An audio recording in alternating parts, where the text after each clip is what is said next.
مولا مرتضیٰ سیدنا علی شیر خدا کرم اللہ وجہہ الکریم، یہ میرے پاس کتاب موجود ہے، قرب الاسناد۔ قرب الاسناد یہ 3 صدی کے شیعہ کے بہت بڑے محقق ابو العباس عبداللہ بن جعفر کی کتاب ہے، اور اس کا صفحہ نمبر 93، اس میں امام جعفر صادق رضی اللہ تعالیٰ عنہ امام باقر سے روایت کرتے ہیں کہ ان علی رضی اللہ تعالیٰ عنہ کانا یقول لأہل حربہ، حضرت مولا مرتضیٰ علی شیر خدا کرم اللہ وجہہ الکریم آپ اپنے ساتھ جو جنگ کرنے والے تھے ان کے متعلق فرماتے تھے اِنَّا لَمْ نُقَاتِلْهُمْ عَلَى التَّكْفِيرِ لَهُمْ، کہ ہم نے ان سے اس لیے قتال نہیں کیا کہ ہم ان کو کافر سمجھتے ہیں۔ آج کا شیعہ دیکھیے حضرت امیر معاویہ کو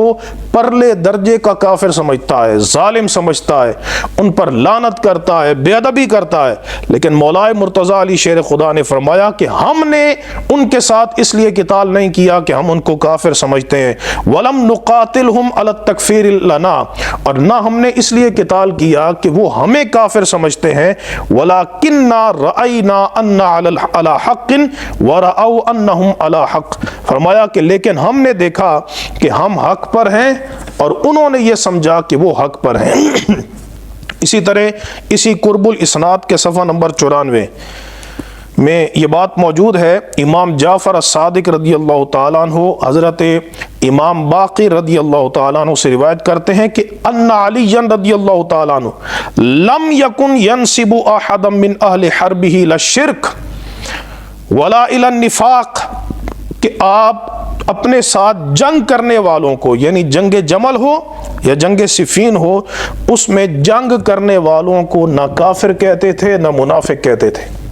اور آپ لوگ کیا کرتے ہیں؟ آپ ان کو گالیاں دیتے ہیں، ان کی بے ادبی کرتے ہیں، لیکن حضرت مولا مرتضیٰ علی شیر خدا نے فرمایا ہم اخواننا بغوا علینا، کہ وہ ہمارے بھائی ہیں لیکن ہم پر انہوں نے بغاوت کی ہے۔ تو حضرت مولا علی شیر خدا تو کتنے احسن انداز سے ان کا ذکر فرما رہے ہیں، اور فرماتے ہیں کہ اخواننا، وہ ہمارے بھائی ہیں لیکن انہوں نے ہمارے اوپر بغاوت کی ہے۔ چنانچہ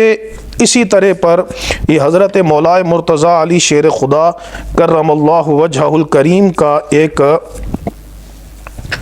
دوسرا قول جو نہج البلاغہ میں موجود ہے، حضرت مولا مرتضیٰ علی شیر خدا خود اس معاملے کی ابتدا کو بیان کرتے ہیں کہ جو حضرت امیر معاویہ کے ساتھ جنگ ہوئی، اور کیا فرمایا کانا بدء امرنا، کہ ہمارے معاملے کی ابتدا یوں ہوئی کہ ان التقینا والقوم من اہل الشام، کہ ہمارا جب اہل شام سے مقابلہ ہوا تو کہتے ہیں ظاہر یہ ہے کہ ہم نے ایک دوسرے کو کافر قرار نہیں دیا،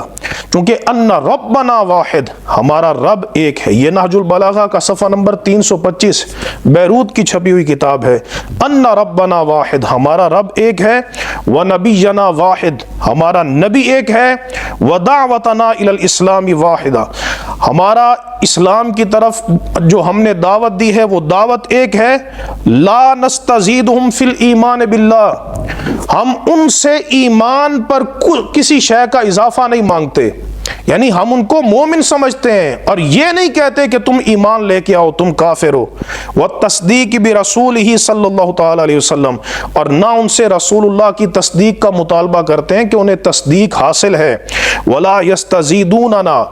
اور وہ ہم سے بھی ایسا کوئی مطالبہ نہیں کرتے، الامر واحد، معاویہ اور ہمارا معاملہ ایک ہے، الا مختلفنا فی دم عثمان، کہ فیہ من دم عثمان، کے ہمارا اختلاف صرف حضرت عثمان غنی رضی اللہ تعالیٰ عنہ کے خون کے متعلق ہے، ونحن منہ براء،